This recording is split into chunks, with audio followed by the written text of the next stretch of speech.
Hello, it's Stuart, Unrepentant Atheist. We're going to have a look at a clip from The Line, the Dave Warnock Dying Out Loud episode that went out on the 12th of April 2023. So there was something quite amusing that cropped up in the super chats where Matt said that, well, effectively there was a disagreement about whether it's immoral or immoral to rob a bank. So we're going to have a look at that now, and then when it's played out, we'll, or rather I will discuss it. Make a problem. They're normal and they're not harming anybody. And there are people who have thoughts. You have to, like, for example, I've never robbed a bank, but have I spent some time thinking about the perfect way to rob a bank? You bet I have, because I like heist movies and I like the mystery and the puzzle of it. And, oh, is there a way? And how would you do it? And could this be that's entertaining. You wouldn't here. I dare say you wouldn't rob a bank if you were guaranteed that you wouldn't get caught. Would you say that's true? Yeah, see, I would have. I could use the money. It's just wrong. Okay, wait a second. Which bank? No, because I'm a socialist, and I'd like to chime in that could actually be a moral action. Right. If you're guaranteed to not get caught, which bank? I don't know what you're saying, Jimmy. He just thinks he's saying, "Show me the bank. I'll go get it right tonight." Dave's hypothetical was if you were guaranteed to not get caught, you still wouldn't rob a bank. If I was guaranteed to not get caught, I would rob many banks, like as many as probably not small ones. But are you kidding me? Like, what is the immorality of stealing from a giant mega bank? First of all, who do you think winds up paying when you do that? It's not nobody. Your money. It basically disappears. No. That's ridiculous. It's not nobody. Oh man. Oh, we can't. There's no way to do this quickly. But stealing from billionaire banks, mega banks, is basically a victimless crime. No, it's absolutely not. Those losses are passed on to their customers the same way stealing from Walmart is passed on to the customers. And we pay for it in taxes and the guarantees that it protects them. You don't get to claim that robbing a bank is a victimless crime. That's ridiculous. Truly, we couldn't do this quickly, but I couldn't disagree with you. This deserves a whole show. Yeah, we'll do it another show. We're already late. So there we have it. Jimmy Snow endorses bank robbery from large billionaire banks, and he would be prepared to steal from banks if he could go undetected. So I found that quite shocking admission that he is prepared to be a thief.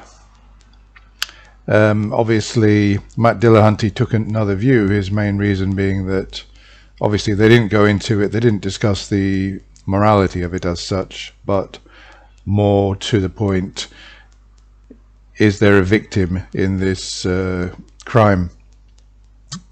Jimmy Snow seems to think there isn't. Matt Dillahunty seems to think there is. I'd probably go on Matt's. I'd probably side with Matt here, because I would wonder why, if there are no victims from money going missing from a bank, why, for example, we had so many bankruptcies of the banks in 2008, why it cost hundreds of billions of dollars to bail out the banks if these losses can be made good out of thin air. If Jimmy Snow is saying, well, it's not so much a case of that, it's that the banks make billions of dollars in profit, and if $1 million, for example, if they could steal $1 million and go undetected, there would be no victim, because the profits are so enormous that it would be like a drop in the ocean. It wouldn't be noticed, and there wouldn't be a victim. Nobody as such would lose. I don't really see how that could be the case, because obviously banks do pay a percentage in taxation on their profits. So if a bank has made $1 million less than it would have done had the money not been stolen, then they would be paying, if the tax rate, say, is 10%, they would be paying $100,000 in tax on that $1 million. money that would be going into the government that would be spent on healthcare, education, or, you know, whatever. But so the government, which is the people, would be a victim there. There's also pension funds and small investors, etc., who buy the shares or invest through investment bonds, hedge funds, or whatever, who rely on an investment income. They would obviously be victims. So I don't really see how that could be the case in terms of what Jimmy is claiming.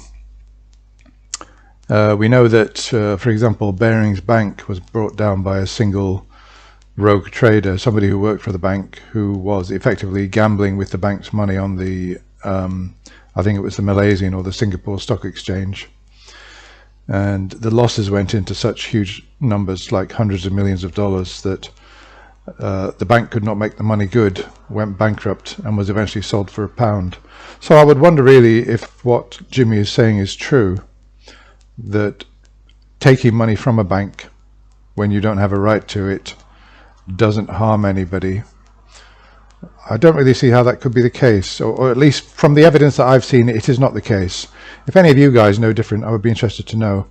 So that's setting aside whether it's moral or not to take from large institutions which have got huge amounts of money.